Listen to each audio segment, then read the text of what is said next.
famous artist. Yes, famous artist. Paul Gauguin. Edward Hubbard. And then go. Oh! Pablo Picasso. I thought so. Goya. Hawaii. We're definitely people you should know. Sandro Botticelli, Michelangelo, Paul Klee. The names just keep on coming and we haven't got all day. We're famous artists. Renoir. Famous artists. Au revoir. Monet, Da Vinci, Peter Bruegel. Don't pinch me. Some people think we're geniuses. Some people think we're weird. Weird? What do you mean? Weird is a relative term. Toulouse-Lautrec, Marie Cassatt. And please don't touch my beard. Andy Warhol, Jacob Lawrence, Jackson Pollock too. I'm afraid we have to go now. So we'll just say toodaloo. And if you think we're slightly nuts, that may be slightly true. The bad, my fine young viewer, will leave up to you.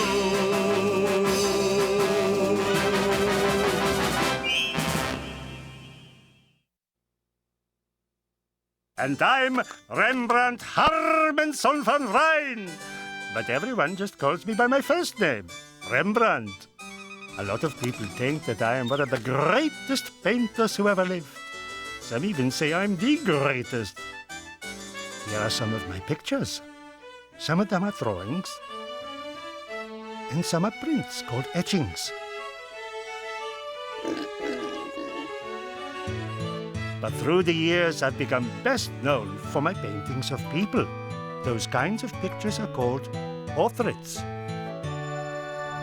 I also especially love doing scenes from the Bible.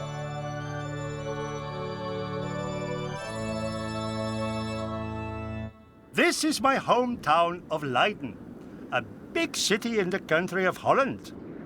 I was born there in 1606, and I died in 1669. So I lived to be 63 years old.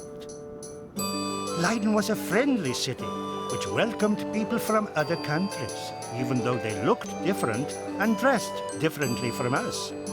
I started drawing what I saw around me. I loved the way people looked and what they wore. We came from a large family.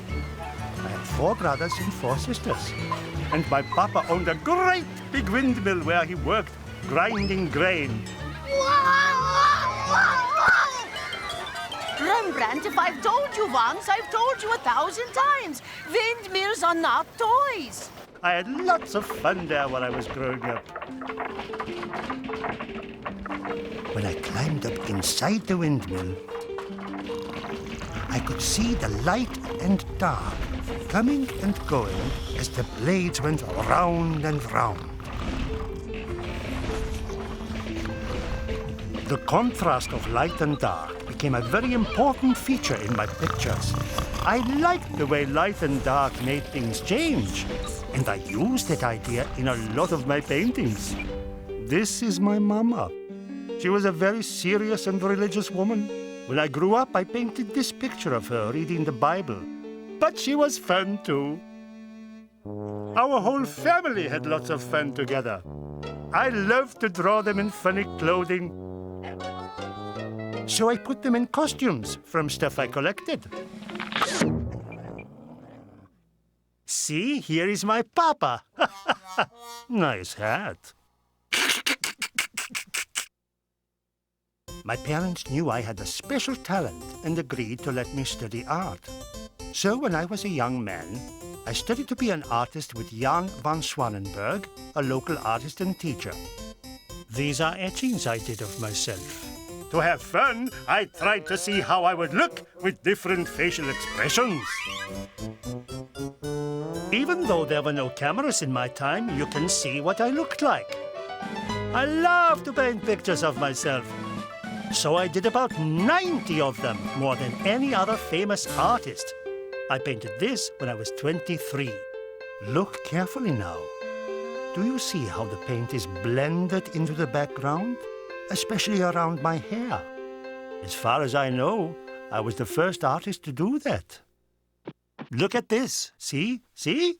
Here is a painting by another Dutch artist. Most painters during this time showed people with sharp outlines, separating them from the background. You see what I did? Different. This is also me, when I was older and a lot heavier.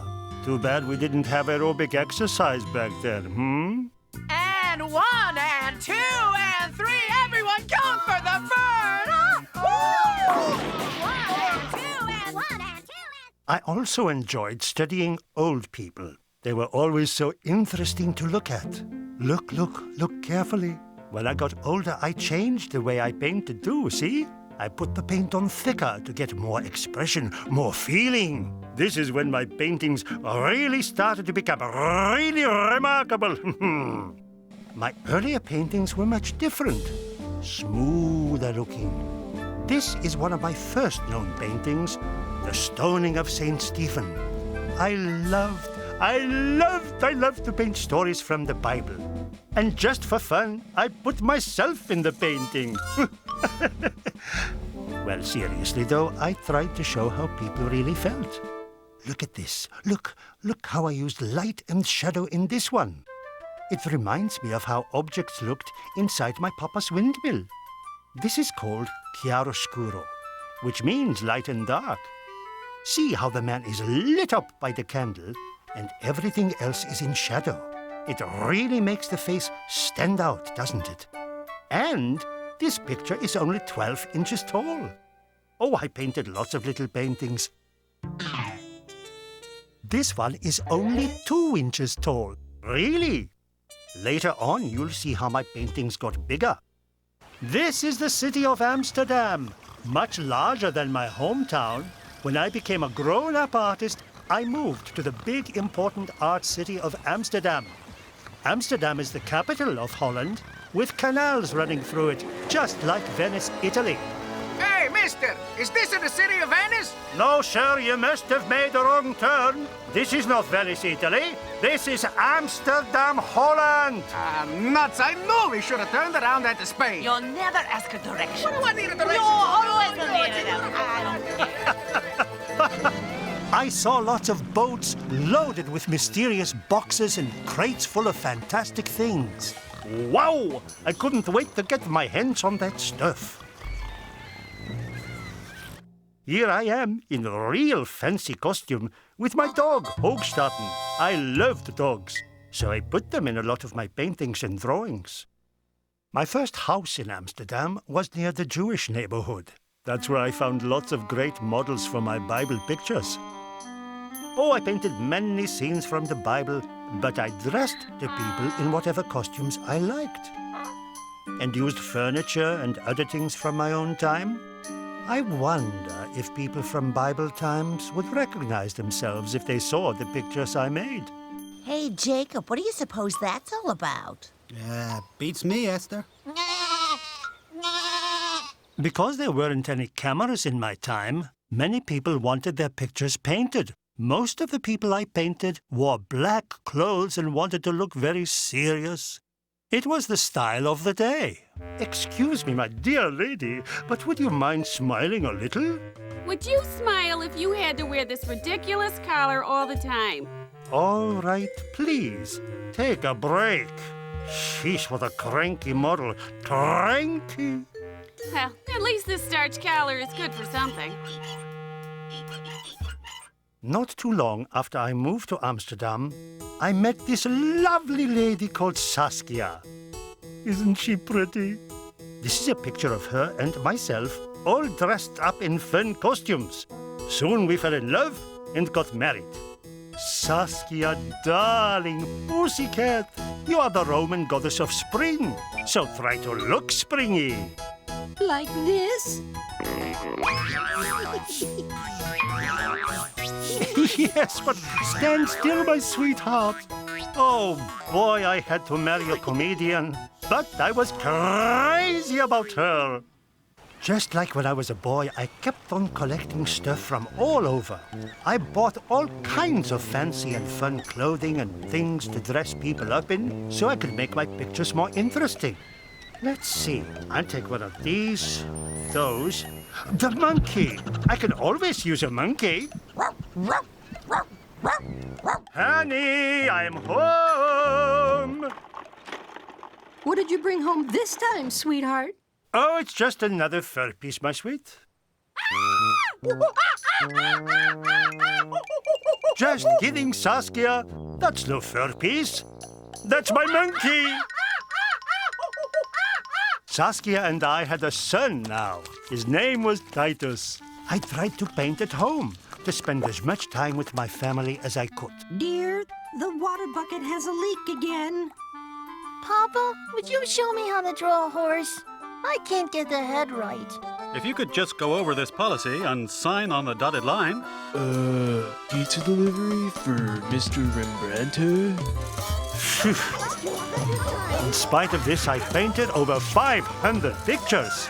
Sometimes I had to get away so I could work in peace and quiet. This painting by one of my students shows an artist in his studio just like mine. Not too fancy, but a good place to work. I became a teacher and had lots of students.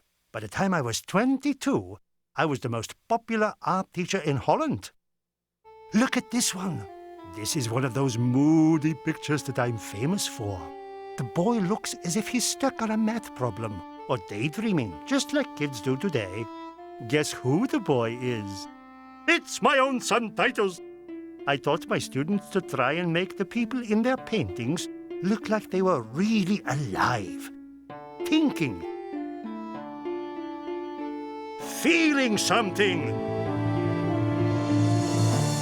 My work became very popular, and many people wanted me to paint their portraits.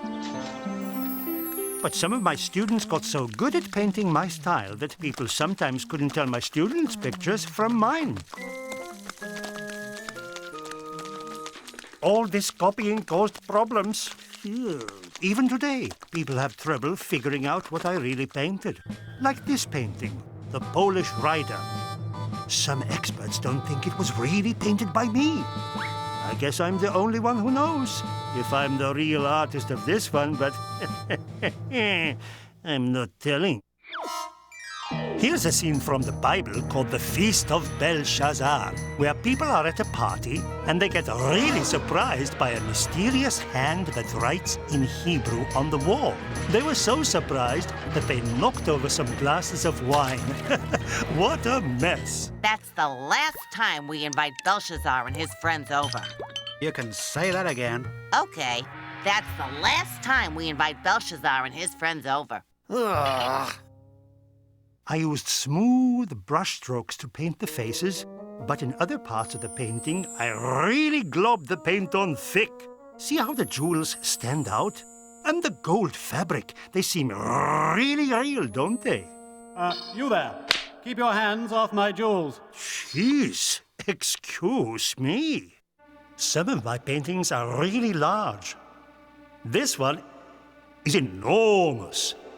Follow me, I'll show you.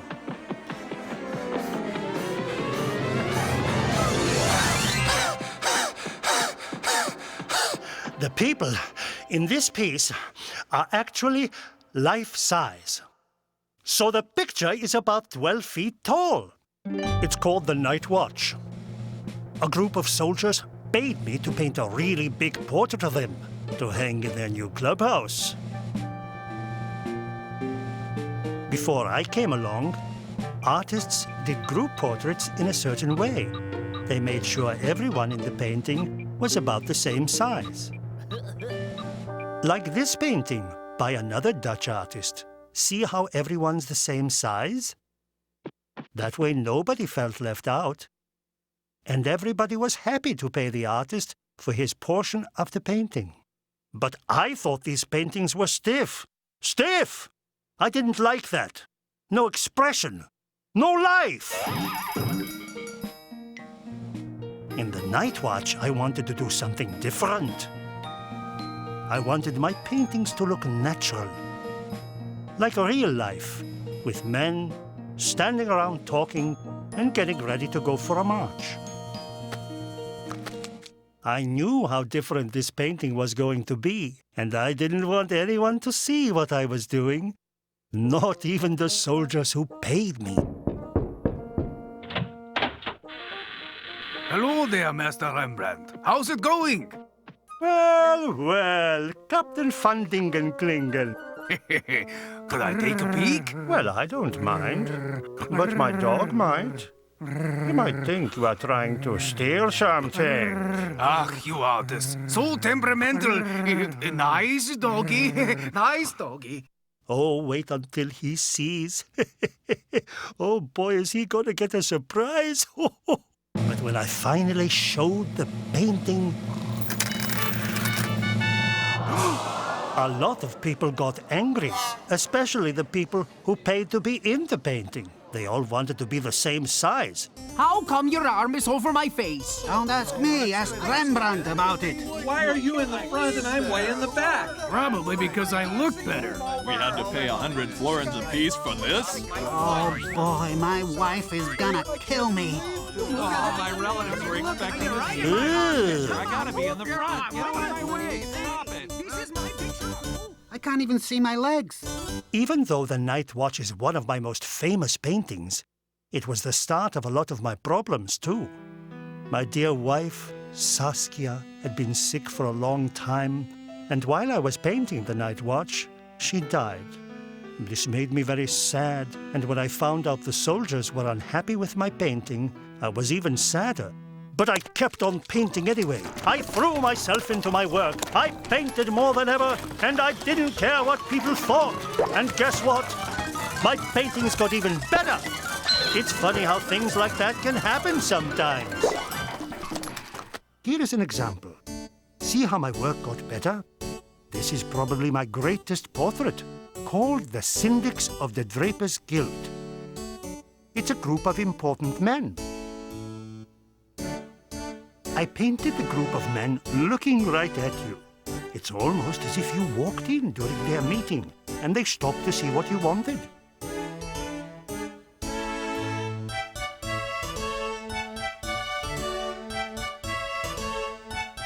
This picture, more than ever before, made people look very natural and real. After Saskia died, a lady named Henrike moved into my house to take care of my son Titus. This is a picture that she posed for. Here's another picture that she posed for, too. I fell in love with her, and we had a baby girl which we named Cornelia after my mama. I was very happy now, except for one thing. I started to have serious problems with money.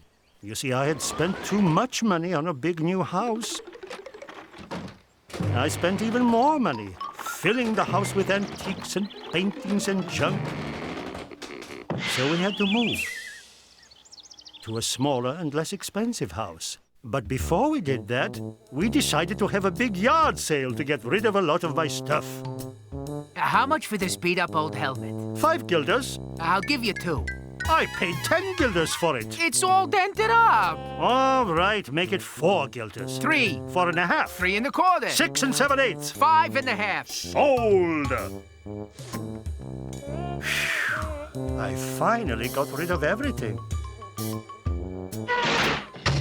But I still had money problems for the rest of my life. As I said before, I lived to be 63 years old, and I continued painting right up until the end of my life. I am best known for my paintings of people, but I also did paintings in which the scenery is the most important part of the picture. These paintings are called landscapes. Maybe the most important thing about my paintings are my people.